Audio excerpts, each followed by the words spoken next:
नमस्कार, न्यूज 24 मध्य प्रदेश छत्तीसगढ़ देख रहे हैं आप और मैं हूं आपके साथ ऐश्वर्या दुबे। बुलेटिन की शुरुआत करते हैं बड़ी खबरों के साथ और शुरुआत सबसे पहले रायपुर की खबर से करते हैं, जहां बता दें कि हिमाचल दौरे पर रहेंगे सीएम भूपेश बघेल। कांग्रेस विधायक दल की बैठक में शामिल होंगे सीएम भूपेश बघेल। बताया जा रहा है कि सीएम बघेल की अध्यक्षता में ये बैठक होगी।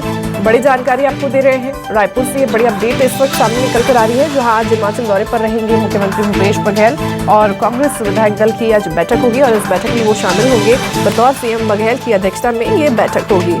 तो बड़ी अपडेट और बड़ी जानकारी इस वक्त की रायपुर से सामने निकल कर आ रही है।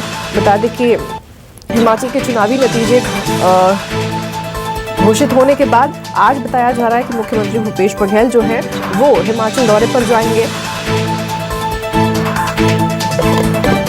और आपको बता दें कि ज्यादा जानकारी के साथ संवाददाता वैभव शिव पांडे हमारे साथ इस वक्त जुड़े हुए हैं। वैभव का रुख कर लेते हैं ज्यादा जानकारी के लिए। वैभव, बताया जा रहा है कि सीएम भूपेश बघेल आज हिमाचल दौरे पर रहेंगे, जहां विधायक दल की बैठक में वो शामिल होंगे। बतौर उनकी अध्यक्षता में ये बैठक होगी। क्या जानकारी और क्या कुछ पूरा शेड्यूल उनका आज का?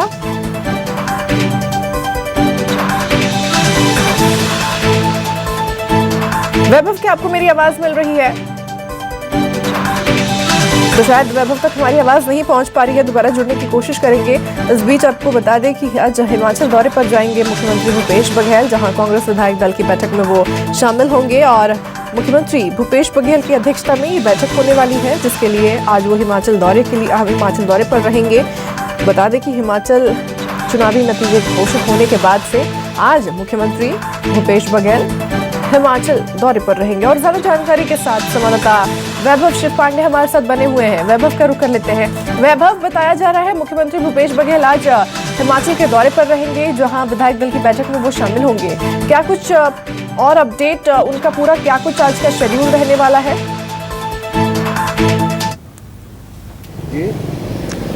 देखिए, मुख्यमंत्री भूपेश बघेल के हिमाचल दौरे का आज दूसरा दिन है। कल मुख्यमंत्री भूपेश बघेल शाम को ही रवाना हो गए थे और बतौर मुख्य पर्यवेक्षक वहां पे वो शामिल हो रहे हैं। हिमाचल कांग्रेस की जो जीत हुई है वहां पे, उसमें एक बड़ी भूमिका मुख्यमंत्री भूपेश बघेल की रही है। छत्तीसगढ़ मॉडल को लेकर मुख्यमंत्री भूपेश बघेल वहां पर पहुंचे हुए थे और 10 गारंटी वहां की जनता को देकर के आए थे, जिसके बलबूते पर कांग्रेस वहां पे एक तरीके से सत्ता में काबिज होने में सफल रही है। तो आज चूंकि विधायक दल की बैठक हो रहे हैं, जिसमें बतौर मुख्य पर्यवेक्षक भूपेश बघेल शामिल हो रहे हैं, तो जाहिर तौर पर आज जब विधायक दल की बैठक में नेता के चुनाव की बारी आएगी तो निश्चित तौर पर छत्तीसगढ़ के मुख्यमंत्री भूपेश बघेल उसमें बड़ी भूमिका अदा कर सकते हैं। हिमाचल कांग्रेस को एकजुट रखना, विधायकों को एकजुट रखना और आने वाले दिनों में किसी तरह की और कोई परेशानी ना हो, इस पर भी रणनीति बनेगी। संभवतः आज ही विधायक दल के नेता का चुनाव हो सकता है और मुख्यमंत्री भूपेश बघेल आज हिमाचल में ही पूरे दिन भर रुक सकते हैं और शाम तक उनके दिल्ली जाने की खबर है। ठीक है वैभव, बने रहिए, आगे भी अपडेट आपसे लेते रहेंगे। इस बीच एक और बड़ी जानकारी सामने आ रही है रायपुर से, जहां बता दें कि छत्तीसगढ़ कांग्रेस संगठन में एक बड़े बदलाव की चर्चा यहां पर की जा रही है। प्रदेश अध्यक्ष सहित कई पदों में फेरबदल की तैयारी हो रही है। मोहन मरकाम रिपीट होंगे या इस पर अभी भी सस्पेंस जो है वो बरकरार है। आने वाले 2-3 दिन में इस पर घोषणा हो सकती है। तो छत्तीसगढ़ कांग्रेस संगठन में बड़े बदलाव की चर्चा आजकल हो रही है। कहा जा रहा है प्रदेश अध्यक्ष सहित कई पदों में फेरबदल किया जा सकता है। और ज्यादा जानकारी के साथ संवाददाता वैभव हमारे साथ बने हुए हैं। वैभव का एक बार फिर रुक कर लेते हैं। वैभव, छत्तीसगढ़ संगठन कांग्रेस संगठन में ये फेरबदल करने की, बदलाव लाने की चर्चा हो रही है। ऐसे में आप ग्राउंड जीरो पर मौजूद है, पल पल अपडेट हम तक पहुंचा रहे हैं। जमीनी हकीकत क्या कहती है? देखिए, वर्तमान में जो छत्तीसगढ़ कांग्रेस के अध्यक्ष हैं मोहन मरकाम, उनका कार्यकाल पूरा हो चुका है। तो ऐसे में नए अध्यक्ष की तलाश की जा रही है और कई जो आदिवासी नेता हैं उस दौड़ में शामिल हैं।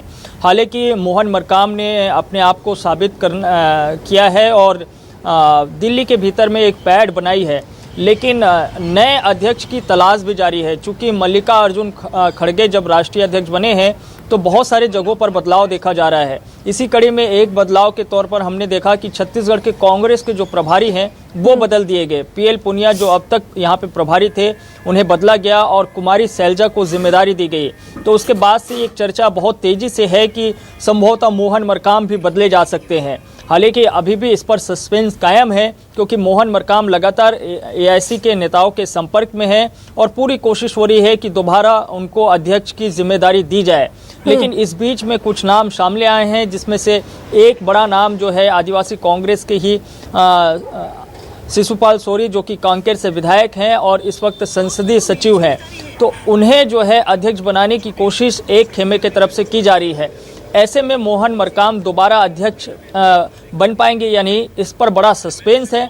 दूसरी तरफ अगर मोहन मरकाम जो है रिपीट नहीं होते हैं तो प्रदेश कांग्रेस संगठन में कई बड़े पदों पर फेरबदल होने की पूरी संभावना है और ये इसकी घोषणा अगले कुछ दिनों में हो सकती है। संभवतः जो है मुख्यमंत्री भूपेश बघेल के 4 साल पूरा होने के पहले तक ये बदलाव नजर आए, यानी कि 17 दिसंबर के पहले तक। ठीक है वैभव, ठीक है, बने रहिए, आगे भी अपडेट आपसे लेते रहेंगे। इस बीच एक और महत्वपूर्ण जानकारी सामने आ रही है रायपुर से, जहां बता दें कि भानु प्रतापपुर उपचुनाव में बीजेपी की हार हुई है और हार को लेकर बीजेपी की चिंता जो है अब बढ़ती ही जा रही है। परिणाम से बीजेपी अब बैठक कर सकती है। बीजेपी अध्यक्ष अरुण साव हार की कर सकते हैं समीक्षा। कहां चूक हुई, क्या कुछ कमी रह गई, हार को लेकर के बीजेपी की चिंता जो है वो बढ़ती जा रही है और इस परिणाम से बता दें कि बीजेपी अब आगे बैठक कर सकती है, चर्चा की जाएगी। ज्यादा जानकारी के साथ संवाददाता वैभव हमारे साथ बने हुए हैं। एक बार फिर से वैभव का रुख करेंगे। वैभव, कहा जा रहा है कि भानु प्रतापपुर उपचुनाव में बीजेपी की हार हुई और हार को लेकर के अब बीजेपी में चिंता जो है बढ़ गई है। आने वाले दिनों में बीजेपी यहाँ पर बैठक भी कर सकती है, समीक्षा कर सकती है इस हार को लेकर, क्या अपडेट?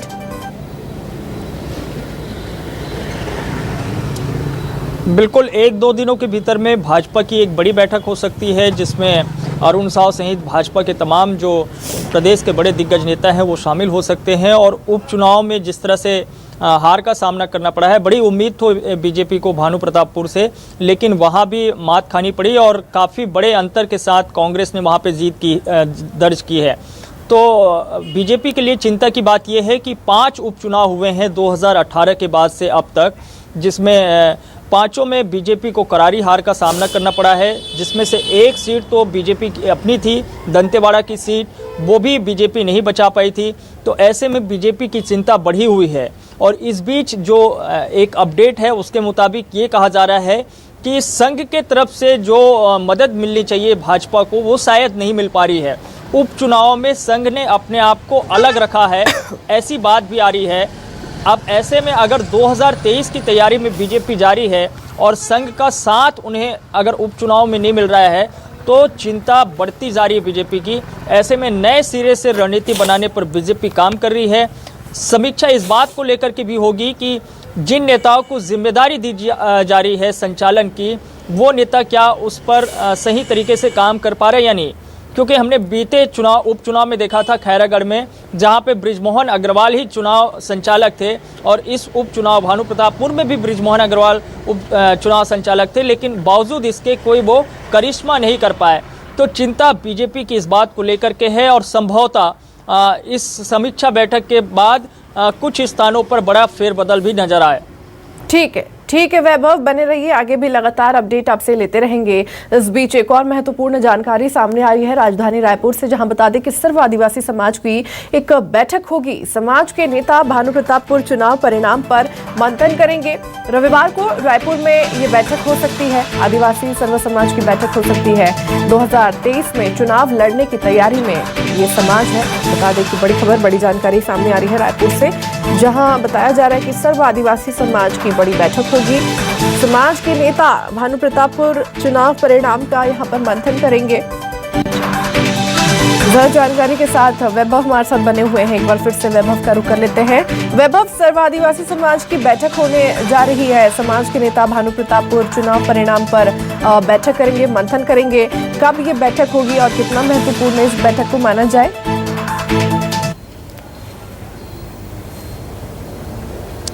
देखिए, रविवार को संभावित है बैठक सर्व आदिवासी समाज की तरफ से, जिसमें आगे की रणनीति पर चर्चा होगी। चूँकि भानु प्रतापपुर से सर्व आदिवासी समाज को बहुत उम्मीदें थी, 60% वहाँ पे समाज के लोग थे, बावजूद इसके अगर समाज को वहाँ पे जीत नसीब नहीं हुई तो इसके पीछे की वजह क्या है। हालांकि सर्व आदिवासी समाज के लिए खुश होने वाली बात यह है कि बहुत कम समय में भी उन्होंने 20,000 से भी अधिक वोट जुटाए हैं। ऐसे में 2023 को लेकर के जो उनकी तैयारियां चल रही है, इस पर मंथन होगा, चिंतन होगा कि कैसे अब आगे अन्य सीटों को लेकर के तैयारी की जाए। और 2023 में अगर चुनाव लड़ने की जो है बारी आई तो फिर वो क्या क्या विषय होंगे, कौन कौन से मुद्दे होंगे जिसके आधार पर जाया जाएगा। क्योंकि अभी तो एक बड़ा मुद्दा था जिसको लेकर के सर्व आदिवासी मैदान में उतरा, वो था आदिवासी आरक्षण का। लेकिन आने वाले 2023 में आरक्षण के अलावा और कौन कौन से समाज के मुद्दे हो सकते हैं जिसको जोर शोर से उठाया जा सकता है, उस पर बातचीत होगी। और बातचीत इस पर होगी कि अकबर कुर्राम की तरह दूसरे ऐसे कौन से प्रत्याशी हैं जिन्हें मैदान में मजबूती के साथ उतारा जा सकता है और बीजेपी और कांग्रेस के समीकरण को बिगाड़ा जा सकता है। तो इस पर मंथन और चिंतन होगी। और इसके लिए संभावना जो है वो ये कि रविवार को बैठक कर सकते हैं। रायपुर में ये बैठक हो सकती है जिसमें सर्व आदिवासी समाज के तमाम बड़े नेता शामिल हो सकते हैं। ठीक है वैभव, तमाम जानकारी साझा करने के लिए और जुड़े रहने के लिए आपका बहुत बहुत धन्यवाद। तो भानु प्रतापपुर उपचुनाव में कांग्रेस प्रत्याशी की जीत हुई है। सावित्री मंडावी 21,098 मतों से जीत दर्ज की। बीजेपी प्रत्याशी ब्रह्मानंद नेताम को यहां पर उन्होंने हरा दिया है। निर्वाचन अधिकारी ने मंडावी को निर्वाचन प्रमाण पत्र सौंपा और जीत के बाद कांकेर शहर में विजय जुलूस निकाला गया।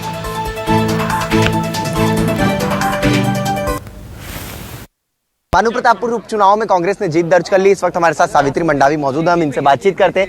जनता ने बड़ा भरोसा जताया है, बड़ा विश्वास दिलाया, किस तरीके से देखते? बिल्कुल पूरे भानु प्रतापपुर विधानसभा क्षेत्र की जनता ने पूरा सहयोग, पूरा आशीर्वाद पूरा हमको भरपूर मिला। उनका तहे दिल से बहुत मैं आभारी हूँ। और पूरे जो कांग्रेस के पदाधिकारी, जितने भी नेतागण, विधायकगण, पूरे यहाँ शुरू से लेकर जब से मैंने नामांकन भरा है तब से लेकर अभी लास्ट तक बिल्कुल डटे रहे मेरे साथ। बिल्कुल उनका अपार सहयोग, उनका आशीर्वाद बिल्कुल रहा। तो एक शिक्षिका से अब भानु प्रतापपुर को एक सावित्री मंडावी विधायक के रूप में मिल रही है, किस तरीके से आगे कार्य रहेगा, क्या रणनीति रहने वाली? बिल्कुल मंडावी जी के जो भी अधूरे कार्य हैं, उसका जो सपना था, बिल्कुल तो जनता के बीच जाऊंगी, उन कार्यों को पूरा करूंगी। और भानु प्रतापपुर क्षेत्र के विकास के जितने भी कार्य हैं, उन विकास कार्यों को लेकर मैं जनता के बीच में जाऊंगी, उनको पूरा करूंगी। तो ये थे हमारे साथ भानु प्रतापपुर विधानसभा की विधायक सावित्री मंडावी, जिनका कहना है कि जनता ने बड़ा भरोसा जताया और उनके भरोसे पर खरा उतरने का पूरा प्रयास करूंगी। कैमरामैन घनश्याम पटेल के साथ शिवम मिश्रा, न्यूज़ 24 मध्य प्रदेश, छत्तीसगढ़।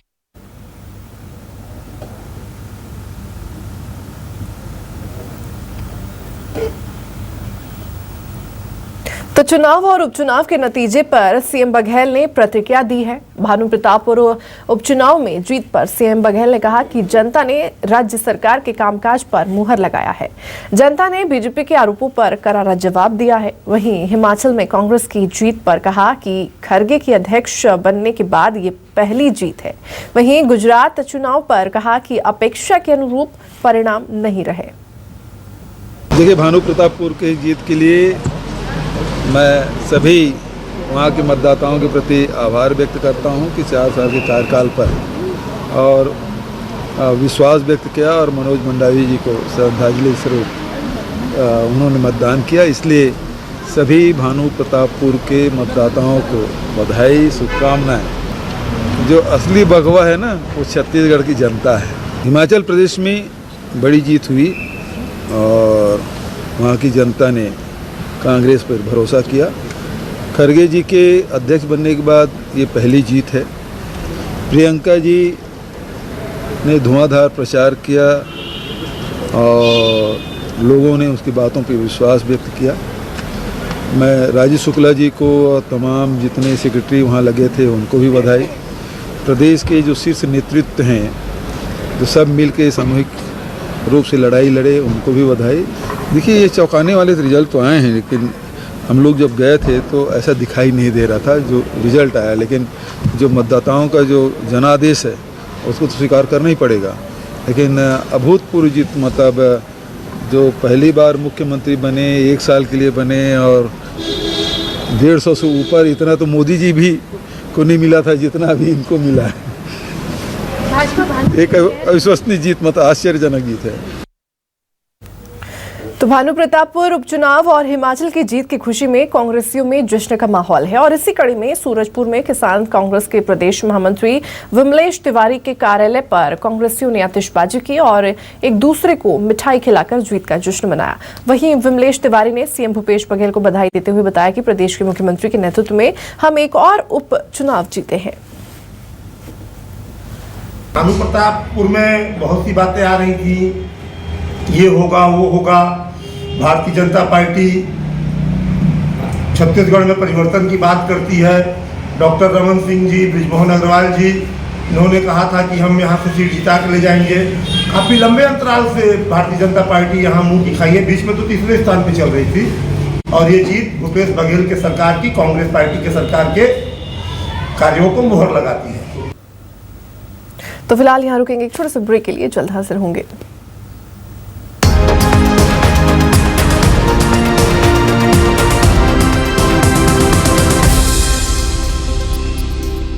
ब्रेक के बाद एक बार फिर आप सभी का स्वागत है। खबरों की ओर आगे बढ़ते हैं। गुजरात के विधानसभा चुनाव में भाजपा की जीत दिखाई दे रही है, जिससे छत्तीसगढ़ समर्थकों में, बता दें कि छत्तीसगढ़ भाजपा समर्थकों में काफी उत्साह का माहौल है और रायपुर के भाजपा एकात्म परिसर में भाजपा नेता और कार्यकर्ता एक दूसरे को मिठाई खिलाते और गाले बाजे में नाचते नजर आए। बता दें कि गुजरात में भाजपा 157 सीटों से आगे चल रही है, तो वहीं कांग्रेस 16 सीटों पर अटक गई है और आम आदमी पार्टी 5 सीटों पर ही सिमट के रह गई है, जिससे साफ तौर पर भाजपा की जीत दिखाई दे रही है।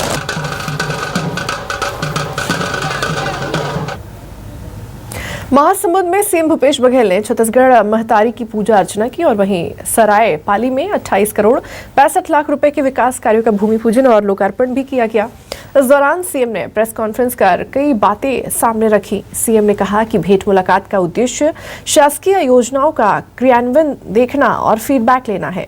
योजनाओं की जानकारी ले रहा हूं, समीक्षा कर रहा हूं। आम जनता की आय में वृद्धि करना सरकार का मुख्य लक्ष्य है। जब कोरोना हुआ और लोग आए तो 7 लाख लोग आए, 21,000 क्वारंटाइन सेंटर बनाए थे, 60,000 महासमुंद से है। हाँ, तो संख्या बड़ी है।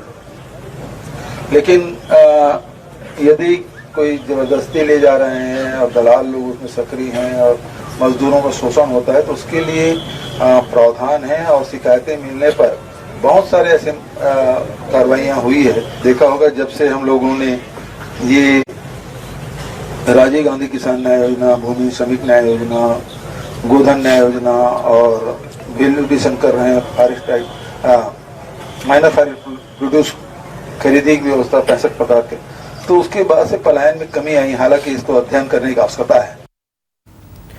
तो कोरिया में भाजयुमो जिलाध्यक्ष अंचल रजवाड़े पर धोखाधड़ी के आरोप मामले में अब जांच शुरू कर दी गई है।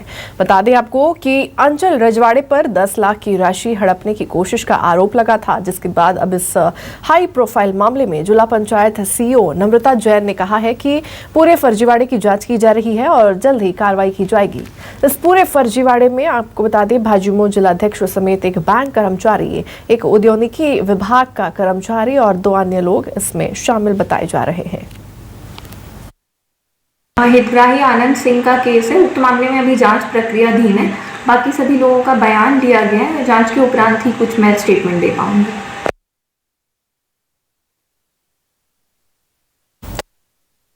वंदे भारत ट्रेन की सुविधा मिलने वाली है और यह गाड़ी सप्ताह में 6 दिन बिलासपुर से नागपुर के बीच चलेगी। ट्रेन 11 दिसंबर से पटरी पर दौड़ने की संभावना है। दक्षिण पूर्व मध्य रेलवे जोन को एक वंदे भारत ट्रेन मिल गई है। बिलासपुर से नागपुर के बीच चलने वाली इस ट्रेन के परिचालन की तैयारी भी शुरू हो गई है। यह ट्रेन सिर्फ 52 सेकेंड में 100 किलोमीटर प्रति घंटे की स्पीड पकड़ लेती है। फिलहाल इसे रेलवे 130 किलोमीटर प्रति घंटे की स्पीड से चला रही है, जिसे 200 किलोमीटर प्रति घंटे तक ले जाने का प्लान है। वंदे भारत ट्रेन का निर्माण किया जा रहा है और जैसा कि आप देख सकते हैं, मध्य भारत की पहली वंदे भारत हमें आज प्राप्त हुई है। यहाँ पर ये ट्रेन का परिचालन नागपुर बिलासपुर नागपुर के बीच में प्रपोज्ड है। इसका निर्माण इंटीग्रल कोच फैक्ट्री चेन्नई में करा गया है और यह इस क्लास की सबसे उन्नत ट्रेन है। तो वहीं राजनांदगांव लोकसभा सांसद संतोष पांडे ने वंदे भारत एक्सप्रेस ट्रेन का स्टॉपेज राजनांदगांव को दिए जाने की मांग लोकसभा में उठाई है। ट्रेन के रूट चार्ट में राजनांदगांव का नाम फिलहाल नहीं है। राजनांदगांव में रेल स्थापना के दौरान यहां के राजा बलराम दास ने सन 1890 में ब्रिटिश गवर्नमेंट को इस शर्त पर जमीन दी थी कि राजनांदगांव में सभी ट्रेनों का स्टॉपेज हो, और इस बात को भी सांसद संतोष पांडे ने सदन में प्रमुखता से रखा और उन्होंने भरोसा जताया कि राजनांदगांव को वंदे भारत एक्सप्रेस ट्रेन का स्टॉपेज मिलेगा। उक्त ट्रेन का स्टॉपेज ठहराव राजनांदगांव में नहीं होने के कारण यह समूह निराश है। जारी समय सारणी के अनुसार उक्त ट्रेन मेरे संसदीय क्षेत्र के किसी भी स्टेशन में नहीं रुक रही है। महोदय, राजनांदगांव में वंदे भारत के स्टॉपेज से नागपुर, रायपुर, न्यायधानी बिलासपुर में त्वरित गति से पहुंच सकेंगे, जिससे समय में बचत होगी। ऐसी स्थिति में मेरा आग्रह है कि क्षेत्र की जनता के हित में वंदे भारत ट्रेन का स्टॉपेज राजनांदगांव स्टेशन में करने की कृपा करेंगे, यही मैं आपसे निवेदन करता हूं। तो कोरबा में पुलिस को एक बड़ी कामयाबी मिली। बता दें कि 13 दिनों से फरार कबाड़ चोर गिरोह यहां पर गिरफ्तार हो चुका है। नुनेरा के जंगल से पुलिस ने इसे गिरफ्तार किया है। पावर प्लांट से 6 टन तांबा लेकर फरार हो गए थे।